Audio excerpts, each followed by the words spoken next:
네, 안녕하세요. 이번 시간에는 회로 이론 5번째 시간으로 정상 상태 정연파 분석에 대해서 살펴보도록 하겠습니다.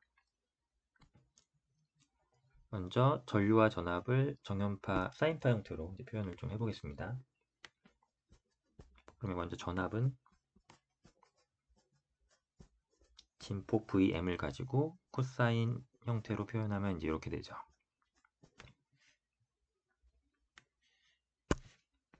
그러면 이 부분은 피크 밸류가 되고요.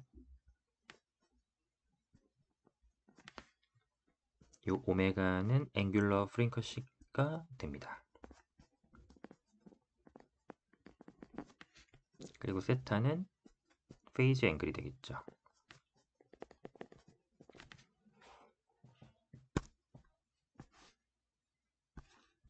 그러면 우리가 어떤 신호를 뭐 이렇게 표현한다고 하면 이렇게 한 주기가 반복이 주기가 이제 반복이 계속 되는 거고, 여기 고점에 요 피크 밸류가 이제 위아래로 있는 거죠. 그러면 오메가라는 각속도로 주기만큼 가면은 2파이만큼 도달을 하니까 요 주기는 2파이 오버 오메가가 되고요. 우리가 프리퀀시는 주기의 역수이니까 오메가 오버 2파이 헤르츠 이렇게 표현이 됩니다. 따라서 오메가는 2파이 F가 되겠죠.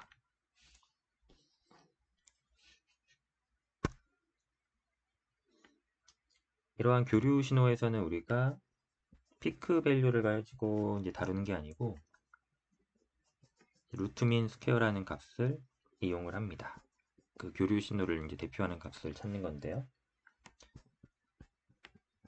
파워는 R분의 V 제곱 이 관계로부터 먼저 파워를 구한 다음에 한 주기 동안의 파워를 적분해서 에너지를 이제 구하게 되죠. 그러면 에버러지 파워라는 것은 이 한 주기 동안의 에너지를 그 주기로 나눈 값이 되니까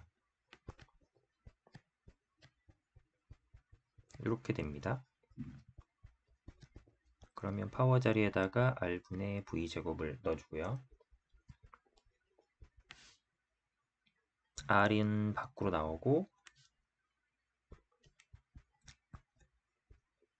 나머지를 이 루트 안에 넣어서 제곱을 시켜주겠습니다. 그럼 이렇게 정리가 되죠. 그럼 우리가 파워가 R분의 V제곱이라는 형태로 이제 봐야 되니까 이 부분이 통째로 V 루트 민 스퀘어가 되는 겁니다. 그러면 우리가 저 루트 민 스퀘어 볼티지를 알면 P 에버러지는 R분의 V 루트 민 스퀘어, VRMS 제곱 이렇게 구할 수가 있는 거죠. 이게 이제 교류 신호를 대하는 우리의 기본 관점이고요. 그 다음에 RMS의 전류값은 또 전류도 이렇게 마찬가지 컨셉으로 이렇게 표현이 됩니다.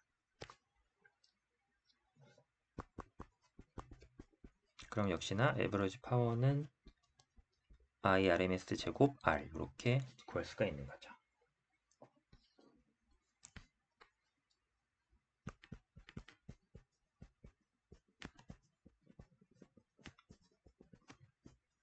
그러면 요 정연파의 RMS 밸류를 이제 일반화해서 좀 보면 우리가 전압을 이렇게 표현을 했었는데 VRMS를 구할 수가 있죠.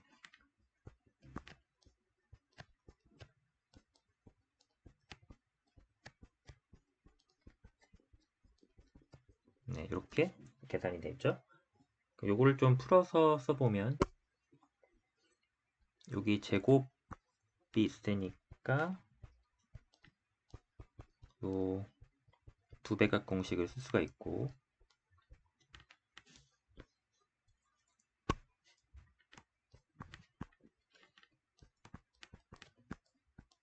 대입을 해보면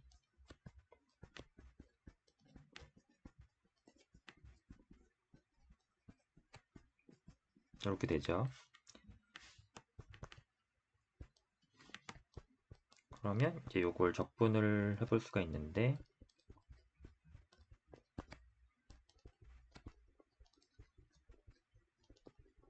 0부터 t까지 이렇게 적분을 하죠.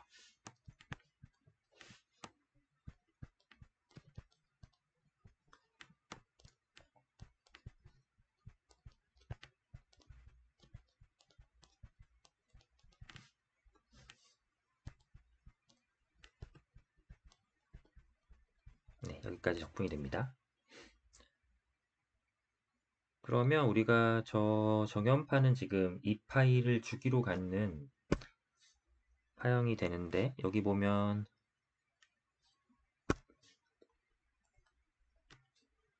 오메가 t가 있는데 요게 2파이죠. 그리고 네, 그러면 이제 요 부분은 주기함수니까 sin 2파이가 되죠. 그러면 sin 2파이가 앞에도 있고 뒤에도 있으니까 여기 두 개가 소거가 되겠네요. 그러면 남는 거는 루트 2분의 여기도 소거가 되고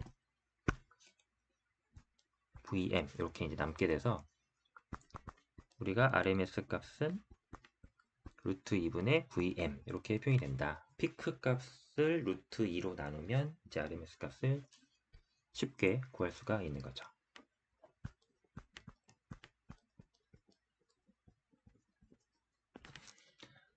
네.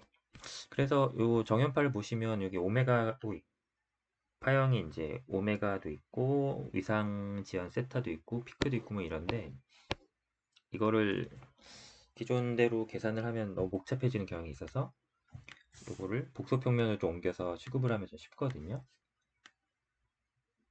그러니까 컨셉적으로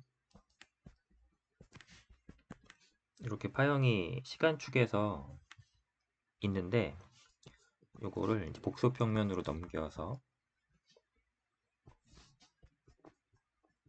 실수축, 허수축 이렇게 넘겨서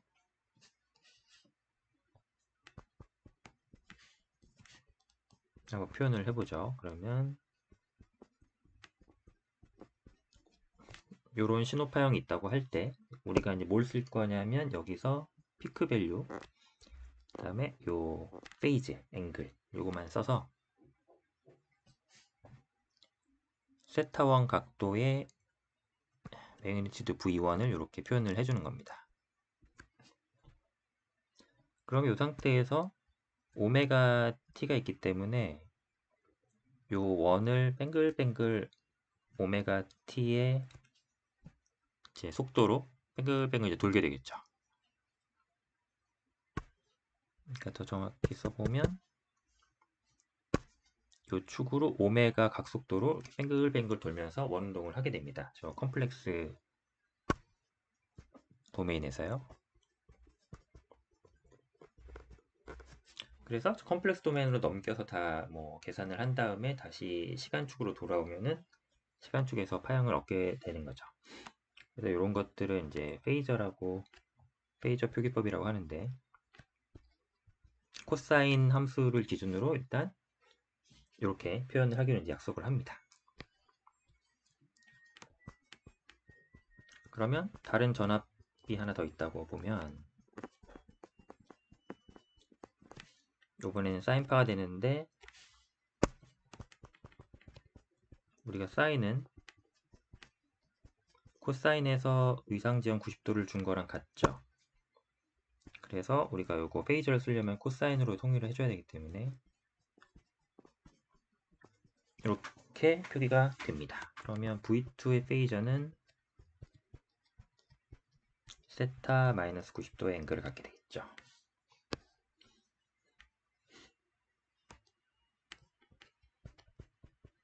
전류도 마찬가지입니다. 이렇게 되면은 페이저로 표현을 하면 이렇게 되고요.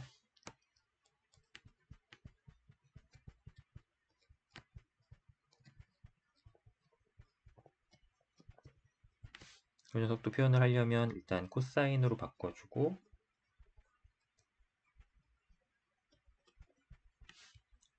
최종적인 페이저로 표현을 하면 이렇게 되겠죠. 네. 이렇게 되면 이제 다양한 신호들을 서로 더하고 빼고 해서 연산을 쉽게 할 수가 있습니다. 예를 하나 들어보겠습니다. 그러면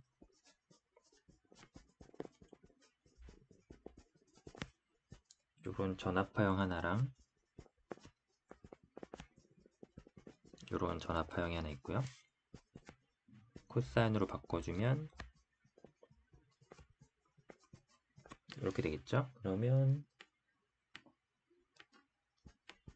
이 소스 전압을 두 전압파형을 더해서 한번 만들어 보겠습니다. 그러면 이걸 시간 도메인으로 하면 좀 복잡하니까 페이저 표기법을 우리가 이제 알았으니까 이걸 페이저로 표현을 해 보겠습니다.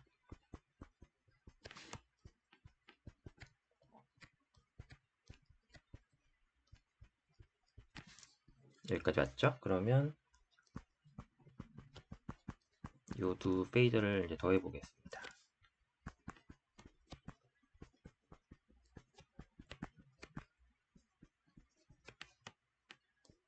그러면 우리가 복소 평면으로 한다고 했으니까 이게 복소수로 각각 표현이 되겠죠.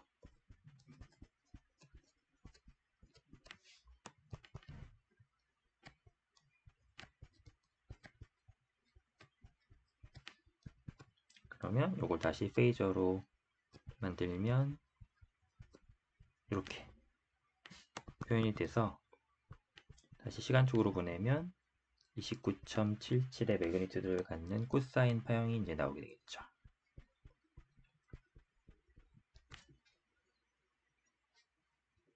네, 그래서 우리가 한 거는 지금 요 복소 평면상에서 V1은 20에 마이너스 45도 이렇게 생겼고 V2는 10에 마이너스 30도 이 정도로 생겼겠죠. 그래서 이 두 개를 더했다는 얘기는 이렇게 더해서 지금 요거를 찾은 겁니다.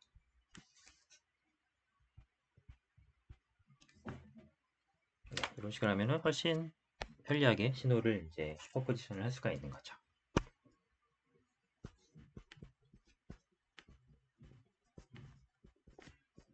자, 그러면 이제 컴플렉스 임피던스로 한번 가보겠습니다.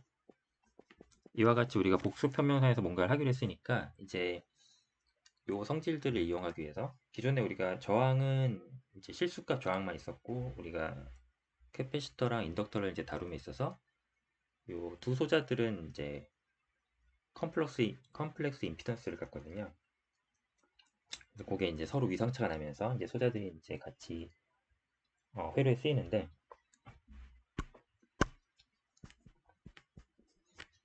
먼저 인덕턴스를 한번 보겠습니다.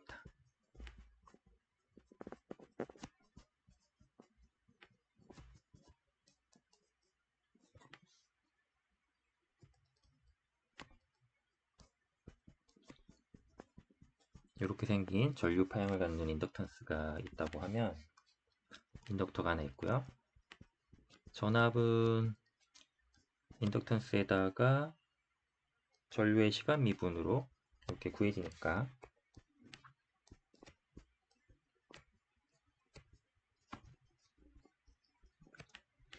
이렇게 되겠죠? 그러면 페이저로 나타내면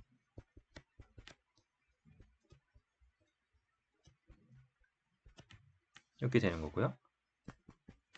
전류도 페이저로 나타내면 이거는 사인이니까 코사인으로 하면은 얘가 마이너스 90이 되겠죠. 이렇게. 그리고 이 부분은 V 매그니튜드가 되겠죠. 자, 그러면 임피던스는 우리가 전압을 전류로 나눠서 저항을 구하듯이 임피던스는 전압 페이저를 전류 페이저로 나눈 값으로 이제 정의가 됩니다. 그러면 페이저를 이렇게 넣어줘 보면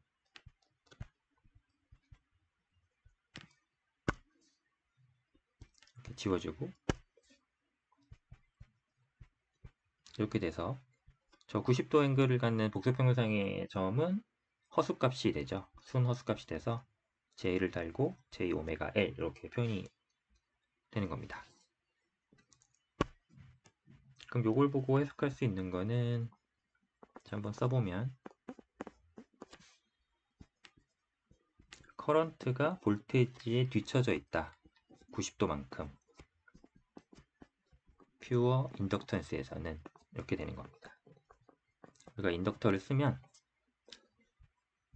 항상 전류는 전압보다 90도 뒤쳐져서 따라가게 됩니다.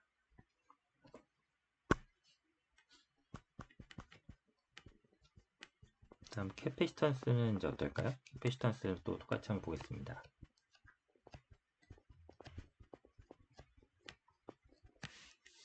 이렇게 되면 페이저 표기로 VC는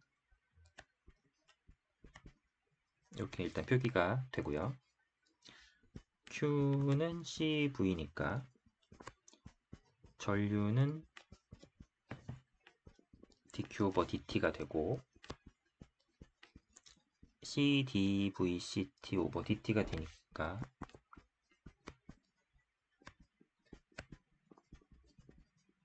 이렇게 돼서 캐패시터 전류의 페이저는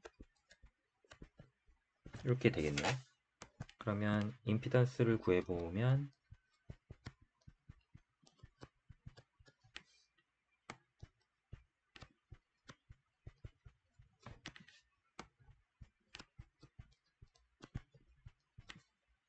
이렇게 되고 이렇게 지워지니까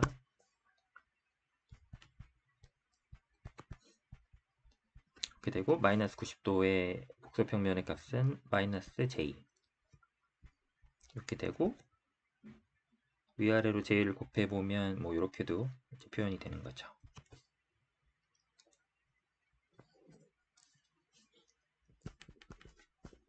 자, 마지막 엘리먼트는 우리가 잘 알고 있는 저항이 되는데 저항은 뭐 페이저로 표현을 해도 이렇게 되고요. 그 전에 여기서 캐패시터는 똑같이 보면 요번에는 커런트가 볼티지 위상을 90도만큼 앞서가죠. 우리가 퓨어 캐패시턴스를 쓸 경우에 요거를 이제 기억하시면 됩니다. 그러면 저항은 어떨까요? 저항은 복소 허수값이 없기 때문에 리얼값만 있기 때문에 일단 복소 평면으로 뭐 이동하고 이런 게 없죠. 그래서 그냥 레지스턴스는 두 개 위상이 이제 같은 겁니다. 커런트하고 볼티지가 같은 위상을 가진다. 그래서 RLC 회로에서 유일하게 내가 파워를 소진하는 엘리먼트는 이제 저항밖에 없죠. 두 개 위상이 같기 때문에 캐패시터하고 인덕터는 서로 에너지를 주거니 받거니 할 뿐이지 거기서 손실은 일어나진 않아요. 이제 그런 것들도 다 이렇게 임피던스 해석으로 다 확인이 되는 겁니다. 자, 그러면 마지막으로 예제만 하나 보겠습니다.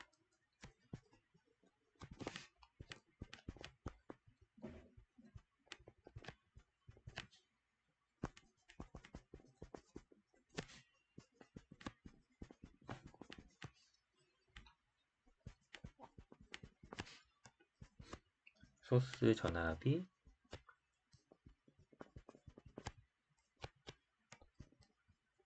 이렇게 생겼다고 하고 회로를 돌리면 이제 전류가 흐르겠죠. 이 전류가 이제 얼마일까를 구하는 게 이제 목표고, 지금 우리가 페이저를 이제 알았으니까 소스 전압은 130도 이렇게 표현이 되고 인덕터의 임피던스는 J 오메가 L이니까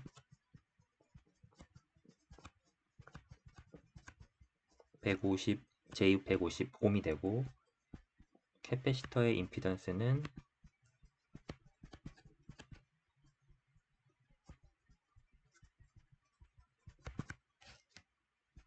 이렇게 되니까 마이너스 J에 50옴 이렇게 계산이 됩니다. 그러면 직렬 연결이 됐으니까 임피던스를 다 합산해주면 되겠죠. 저항은 그냥 그 저항값 자체가 임피던스 값이니까 뭐 여기도 굳이 써주자면은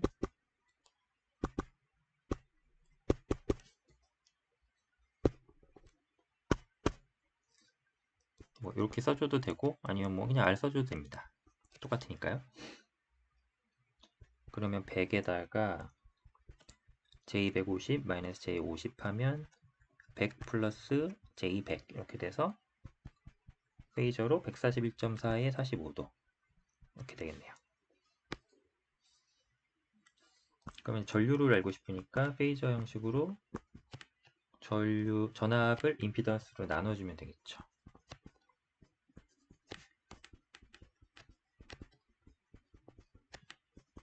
그러면 0.707에 마이너스 15도 따라서 시간 도메인에서의 전류는 0.707의 코사인 500t 마이너스 15도 이렇게 하면은 이제 전류가 구해진 겁니다.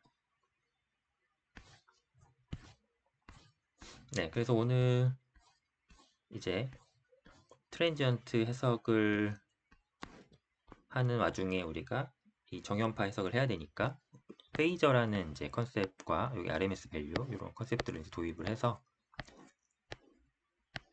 했고 그 다음에 컴플렉스 임피던스 값을 이제 또 도입을 해가지고 저항뿐만 아니라 캐패시터하고 인덕턴스의 이제 요 리액턴스 값들까지 다 이제 구할 수가 있습니다.